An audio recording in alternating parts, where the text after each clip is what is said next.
Selamat berjumpa lagi anak-anak kelas 6, semoga semuanya sehat dan tetap semangat belajar. Hari ini kita akan belajar tema 6, menuju masyarakat sejahtera. Subtema 1, masyarakat peduli lingkungan. Pembelajaran 2, Siti dan keluarga sebagai warga masyarakat yang baik selalu membuang sampah pada tempatnya. Siti dan keluarga sangat peduli dengan lingkungan rumahnya. Di depan rumah Siti dipasang tempat sampah untuk sampah basah maupun sampah kering. Orang yang lewat di depan rumah Siti pun boleh membuang sampah di tempat sampah itu. Banyak perilaku yang dapat kita perbuat untuk peduli lingkungan. Lingkungan yang bersih, asri, dan sehat merupakan jembatan bagi masyarakatnya untuk menuju hidup sejahtera.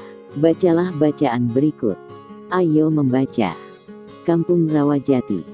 Di Kampung Hijau Rawajati, selain peduli untuk membuat lingkungan hijau oleh tanaman, terlihat juga kesadaran warga yang cukup tinggi untuk andil terhadap pengelolaan sampah dengan bijak. Sebuah sentra pengumpulan sampah disediakan di area kampung untuk menampung aneka sampah rumah tangga. Para ibu turut andil dengan memisahkan sampah dapur seperti kulit bawang, batang sayuran, kulit buah, dan kulit telur kemudian dikumpulkan di sentra bersama dengan sampah kebun. Campuran sampah dapur dan sampah kebun dari warga kemudian diolah menjadi kompos. Setiap warga diperbolehkan mengambil kompos untuk penyubur tanaman. Apa yang dilakukan warga Kampung Rawajati terhadap sampah konsumsi? Sampah konsumsi ada yang berupa sampah organik. Sampah organik adalah sampah yang berasal dari sisa makhluk hidup yang terdapat di alam seperti tumbuhan dan hewan serta berbagai hasil olahannya sehingga dapat terurai secara alami. Sampah organik termasuk sampah yang ramah lingkungan. Di Kampung Rawajati tidak akan ditemukan gunungan sampah sisa makanan yang menimbulkan aroma tidak sedap. Mengapa demikian? Beberapa warga memiliki lubang biopori atau lubang resapan di halaman rumah.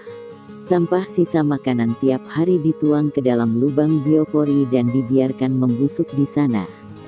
Ketika kelak membusuk, sampah-sampah tersebut akan menjadi penyubur tanah di sekitarnya. Ada juga sampah konsumsi berupa sampah anorganik, yaitu sampah yang tidak akan dapat terurai oleh bakteri secara alami.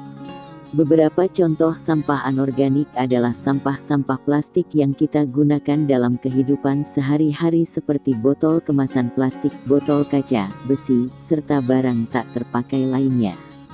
Warga Rawajati memiliki bank sampah sebagai tempat menyetorkan sampah-sampah jenis ini. Setiap minggu sampah yang terkumpul di sentra diambil oleh beberapa pengepul untuk dibawa ke tempat pengolahan akhir. Pengelola bank sampah mengeluarkan daftar harga beli untuk tiap kek sampah yang disetorkan warga. Semakin banyak warga menyetorkan sampah, tentu semakin bertambah pula saldo tabungan sampahnya. Selain mengurangi tumpukan sampah, warga pun senang karena memperoleh manfaat dan keuntungan berupa uang dari sampah yang dihasilkannya. Bahkan beberapa anak memiliki tabungan sampahnya sendiri. Mereka berlomba mengumpulkan botol dan kemasan plastik untuk menambah saldo tabungan. Sebagian dari sampah anorganik juga dikumpulkan warga untuk diolah menjadi aneka kerajinan yang bernilai jual. Vas bunga, alas gelas, dompet, serta tas dirangkai cantik dari aneka botol plastik dan kemasan bekas. Kegiatan ini dilakukan oleh beberapa ibu di waktu luang mereka. Mengisi waktu, mengurangi tumpukan sampah, dan menambah uang belanja tentunya menjadi hal positif yang bermanfaat bagi warga dan lingkungan. Ayo berlatih. Jawablah pertanyaan berikut dengan benar. 1. Apa judul bacaan di atas? Apa kata kunci pada judul bacaan di atas? Apa isi bacaan di atas sudah sesuai dengan kata kunci yang kamu sebutkan? Ungkapkan pendapatmu secara lisan di depan teman-teman dan gurumu. 2. Bagaimana dengan pengelolaan sampah di sekitarmu? Apa yang dapat kamu lakukan terhadap sampah di rumahmu? Tuliskan jawabanmu dalam kolom berikut. Ayo bernyanyi.